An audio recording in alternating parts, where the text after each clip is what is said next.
I think the word jazz can frighten people, and it's a four-letter word. Let's face it, and it's you know, and also it covers a very broad range of music.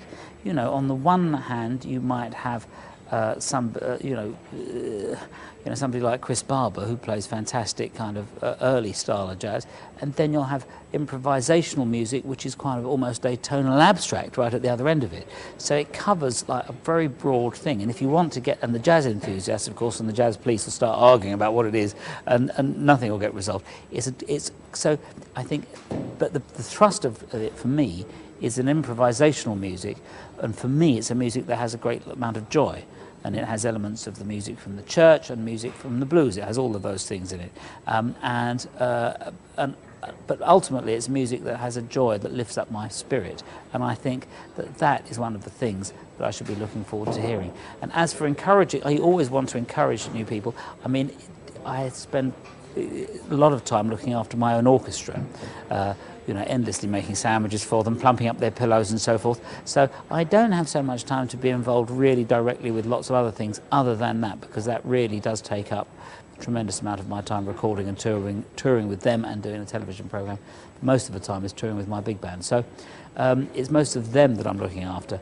But certainly when I see new people, I'm very keen to encourage them and trying to point them in the right direction, and trying to sort of help them as much as you can or advise them as best you can.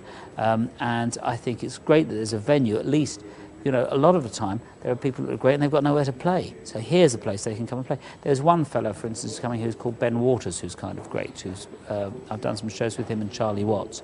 He's great, Ben Waters. Great sort of. He's got a great piano stylings of sort of Albert Ammons and people like that he does, but really got the right touch, you know. So last night on my, the other night on my program, we had a fantastic singer from New York called Gregory Porter. You know, there's lots of people who would be great to get in here, and we'll see how it goes. But I think the real thing we all have to be sort of thankful for is another venue where musicians can come and play, and new musicians can come and play as well. You've established yourself as a bit of a national treasure in the United Kingdom of England, and we're all very proud of you, those of us that have come to see your concerts and watch your television programme.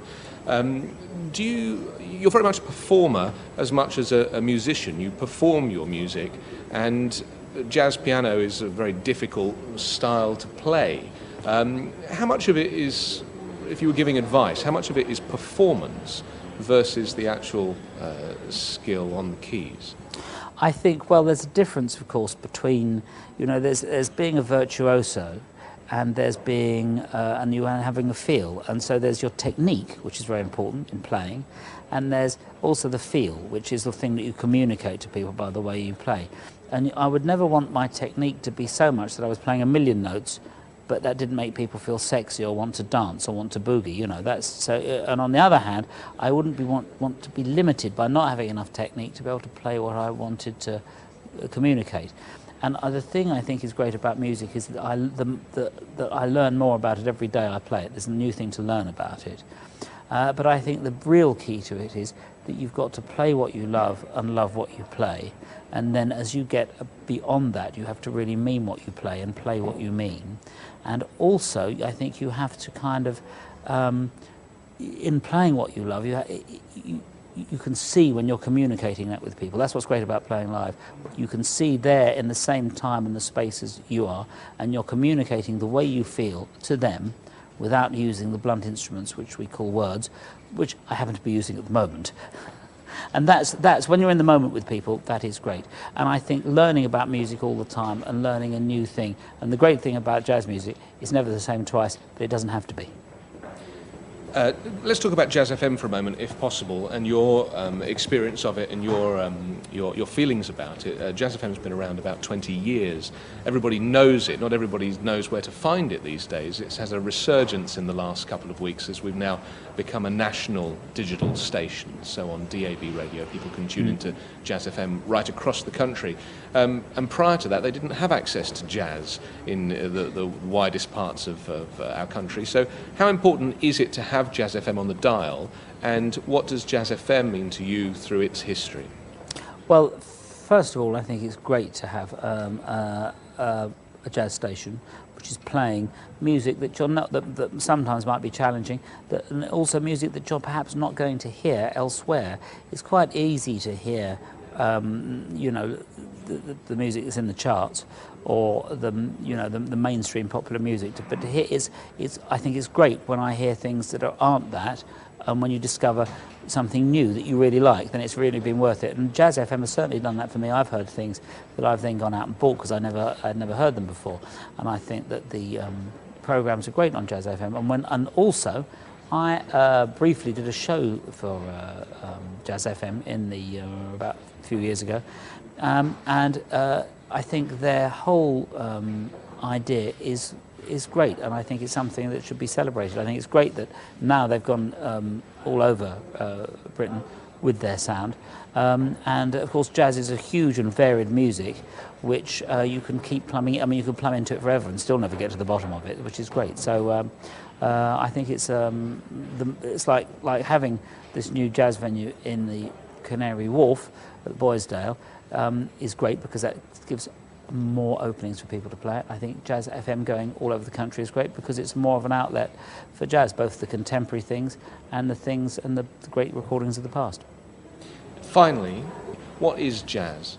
Well, first of all, I'd say to people who are frightened of jazz, there's probably some jazz records they like. And if anybody says, "Oh, I don't know if I like that jazz music," is it really a sort of the type of fellow if my daughter brought home I wouldn't want to meet? And I think one of the things about jazz is it really is, you know, it's such a broad sort of thing that if you heard Fats Waller or you heard Count Basie band swinging the blues, you know, that's one type of thing which makes me want to sort of go and snog people and dance in a wild way.